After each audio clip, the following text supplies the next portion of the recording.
नमस्कार, आपका बहुत बहुत स्वागत है ब्रेकिंग विद एजेंडा में। मैं आपके साथ पूजा राठौर शर्मा। तो आज एक बहुत ही महत्वपूर्ण चर्चा हम करने जा रहे हैं संसद की मर्यादा तोड़ने और सांसदों के बयानों को लेकर। हम देखते हैं हमेशा से सवाल उठते रहे हैं, सत्ता पक्ष की बात कर लें या विपक्ष की बात कर लें, एक दूसरे के बयानों को लेकर लगातार वो आमने सामने रहे हैं और उन पर ऐसा भी हुआ कई बार कि कार्रवाई तक की नौबत भी आई है। और ये ताजा मामला उठा है टीएमसी सांसद महुआ मोइत्रा से, कैश फॉर क्वेरी केस में। अब इस मामले में जो एथिक्स कमेटी बनाई गई थी, उस कमेटी को आज अपनी रिपोर्ट लोकसभा स्पीकर को सौंपनी है और टीएमसी सांसद महुआ मोइत्रा का निष्कासन हो, इसकी सिफारिश एथिक्स कमेटी करने वाली है। दूसरी तरफ अब सवाल ये उठने लगे हैं क्योंकि जिस तरह से सत्ता पक्ष के नेता विपक्ष के नेताओं पर तीखा हमला बोलते हैं, उन पर कोई खास कार्रवाई होती नहीं, ये आरोप लगातार विपक्ष लगाता रहता है।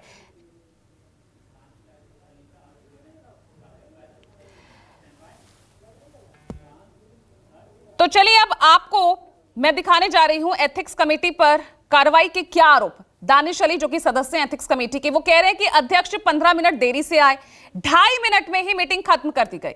एथिक्स कमेटी के सदस्यों ने ही कमेटी के नियमों का उल्लंघन किया है, नियमों का उल्लंघन हुआ, कमेटी की कार्यवाही की जानकारी लीक हुई, ये आरोप लगा रहे हैं बीएसपी सांसद दानिश अली। महुआ मोइत्रा पर इतनी बड़ी रिपोर्ट बनी है लेकिन उसको लेकर कोई खास चर्चा हुई नहीं। साथ ही वो ये भी कह रहे हैं कि एथिक्स कमेटी अध्यक्ष विनोद सोनकर वो जो एथिक्स कमेटी के नियम हैं उसका उल्लंघन करते नजर आए हैं। 15 मिनट की देरी से पहुंचते हैं, फिर 2.5 मिनट में ही कार्रवाई खत्म कर दी जाती है। तो ये आरोप दानिश अली लगा रहे हैं जो कि खुद एथिक्स कमेटी के सदस्य हैं। पिछले 3 बैठक के बाद जो रिपोर्ट तैयार की गई थी, उस रिपोर्ट को कमेटी जो है एडॉप्ट करेगी। इनको एजेंडा भी सर्कुलेट था, पूरी विस्तृत रिपोर्ट कल ही भेज दी गई थी। आज एजेंडा पे केवल एडॉप्शन की प्रक्रिया होनी थी, उस एडॉप्शन प्रक्रिया में उनसे हुआ, आज रिपोर्ट केवल एडॉप्ट की गई। कुछ बातें ये आ रही है कि महुआ मोइत्रा के खिलाफ एक्शन की बात है या दानिश अली के खिलाफ एक्शन की बात है, कुछ ऐसी भी बातें हैं। एक कमेटी अपने पूरी विस्तृत जांच के बाद अपना प्रस्ताव बना के लोकसभा स्पीकर को भेज चुकी है। सर, आप एथिक्स कमेटी ने क्या की, डिसाइड किया है, वो चेयरमैन ने आपको बता दिया। मुझे इस पर आपत्ति है, मुझे इस पर आपत्ति है कि आप ये कह रहे हैं कि एथिक्स कमेटी ने क्या डिसाइड किया, वो चेयरमैन ने आपको बता दिया। हाँ, तो एजेंसियां, सभी सरकार के मैं क्या कह रहा जो उसमें जो पक्ष में वोट किया उन्होंने, इवन पक्ष और विपक्ष में वोट हुआ, पक्ष और विपक्ष में वोट हुआ। ये भी चेयरमैन ही बताया, ये भी चेयरमैन ही आके बताया आपको, हमने नहीं बताया।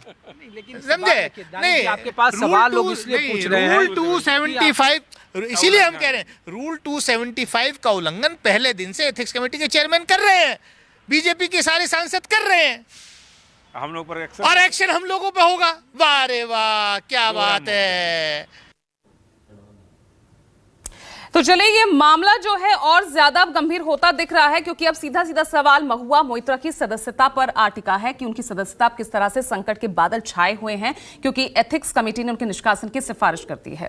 अब ऐसे में सवाल सत्ता पक्ष और पक्ष के बीच में, ये सत्ता पक्ष और विपक्ष के बीच में कि क्यों लगातार विपक्ष के ही सांसदों पर कार्रवाई, जो लगातार विपक्ष आरोप लगाता है कि विपक्ष के नेताओं के खिलाफ ही सत्ता पक्ष लगातार कार्रवाई करता है और संसद में भी ऐसा ही हो रहा है। आज इस पर हम चर्चा करने वाले हैं।